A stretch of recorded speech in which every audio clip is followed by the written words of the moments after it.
Here I have HTC One M9E, and today I'm going to show you how to add Google account on this device and also how to remove it. So first let's open settings, then go to the accounts and synchronization, tap on plus icon, then select of course Google.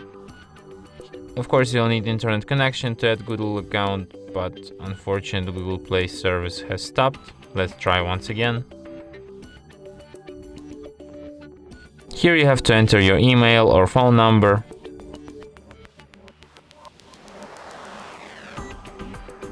Then you have to enter your password.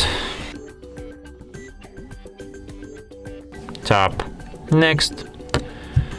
Then you have to select if you will be using this device or if your child will be using it. Tap next. Then you have to agree with Google's terms of service and privacy policy. And for the last step, you have to select if you want to enable the Google backup feature. If you want to enable it, just leave it be. If you don't want, disable tick here and tap accept. An account will be added.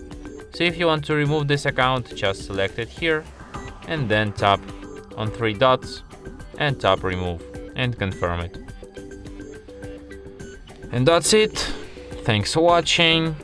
If you find this tutorial useful, don't forget to hit that like button and subscribe to our channel.